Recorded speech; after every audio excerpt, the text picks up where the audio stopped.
mais les joueurs qui rentrent à l'instant sur le terrain, eux, vont peut-être regretter d'être sortis vu ces conditions bien particulières. Fleury US Concarneau, c'est votre affiche pour la 23e journée de championnat national. La défense reste la même, Lefebvre, Karamoko, Colombo, Plisson, il y a toujours quelques absents, quelques pépins, notamment Stéphane Lambez, des joueurs qui sont attendus à partir de la semaine prochaine et le déplacement à Aubagne, le MEOT Hervieux. On garde grosso modo la même équipe que face au Stade Briochin avec juste ce changement dans l'animation offensive avec l'entrée de Ganoun à la place de Kevin Farad. Du côté de l'US Concarneau, maintenant, question d'orgueil, de réaction. Et dans ces cas-là, on attend souvent qu'un entraîneur change toute l'équipe. C'est absolument pas le cas pour Stéphane Rossi, le 11 de départ de l'US Concarneau, avec simplement Baldoni qui va rentrer sur la pointe. Da Silva remonte d'un cran, retour de Loïc Goujon aussi dans cette équipe. Unkel dans le couloir gauche. Mais malgré ces petits changements, on retrouve à peu près l'équipe qui avait affronté le FC Versailles et des absences aussi. On y reviendra tout au long de cette rencontre. La dernière sûrement de la saison à Walter Felder. La première, c'était une brillante victoire face au Stade Briochin. Il y a eu une victoire ensuite dans le derby face au Paris 13 Atlético. Et ce nul avec pas mal de regrets face au FC Villefranche-Beaujolais. Il y a qu'à voir l'attitude à l'instant de Loïc Goujon qui a un peu les bras ballants et qui peut se faire prendre sur du jeu direct. En prime, pas de hors-jeu pour Yohan Leméoté. Bon, il y a un client qui connaît bien face à lui, en l'occurrence Thibaut Cinquin. Le Méoté, petit ballon excellent du pied, très bien joué par Valentin Lavigne, ça flirte quand même avec la sortie avant d'arriver au second poteau. Et la première pression de Le Méoté à 11 contre 11. Intéressante, mais Lavigne est effacé facilement par Garand Bellé qui n'a pas encore énormément de ballons, d'activité. C'est un joueur qui a besoin de toucher le cuir, même en étant à 30-40 mètres du but adverse. Unkel pour le centre, et très très belle même cette tête de Flavio Da Silva. Les rares opportunités de Concarneau ce soir étaient tranchantes, incisives, et c'est paradoxalement de retour à 11 contre 11 que l'USC parvient à marquer. 1-0, 27e minute.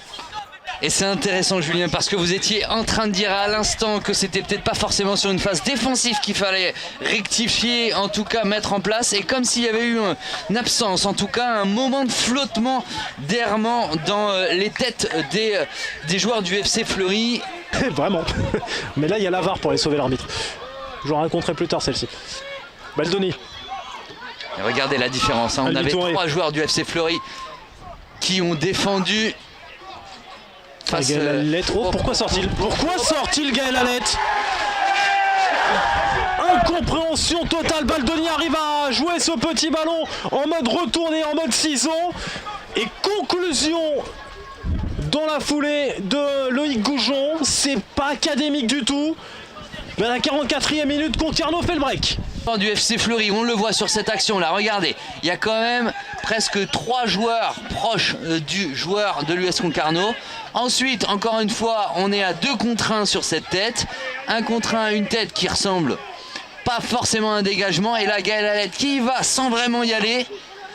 Et vous voyez, en fait, c'est la différence qu'on voit là depuis quelques minutes entre l'intention, l'implication, l'engagement des tonniers et en effet, le côté un petit peu apathique, un petit peu endormi, un petit peu nonchalant des joueurs du FC Fleury. Le bloc adverse.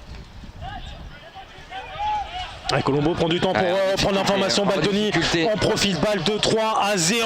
Converti pour sa première réalisation au championnat national. Les offrandes sont reçues avec grand plaisir par l'US Concarneau ce soir. Ouais, et là on le disait en première période sur les ballons dans la profondeur, Colombo qui est en difficulté. C'est plutôt un joueur dur sur l'homme, un joueur qui est capable d'impacter dans le duel. Et là encore une fois il se fait prendre de vitesse. C'est pas la première fois depuis le début de cette rencontre. Et les tonniers, quand on parle d'opportunité, c'est cristallisé, ancré, validé. Et là, ça peut faire très très très mal aux têtes.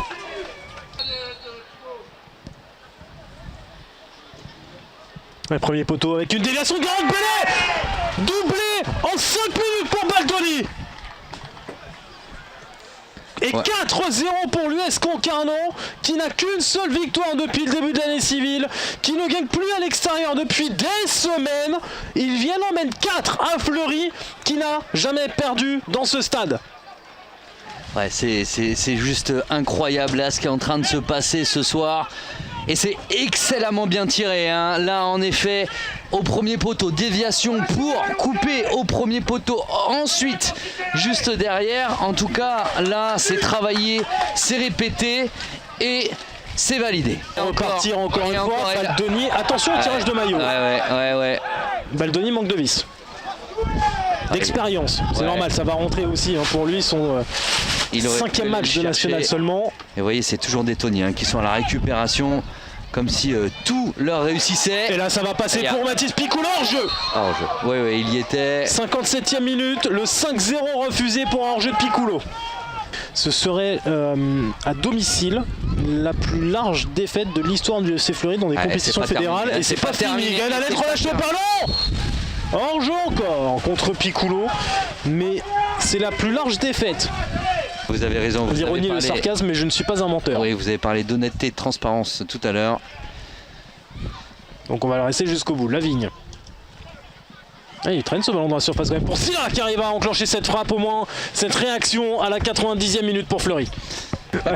C'était la frustration. La dernière colère de la soirée de Stéphane Rossi avant d'avoir quand même un énorme sourire, on imagine, pour l'US Concarneau qui aura fait chuter lourdement, très lourdement Fleury, qui n'a pas perdu sur ce score-là, toute compétition confondue, depuis 10 ans et 20 jours.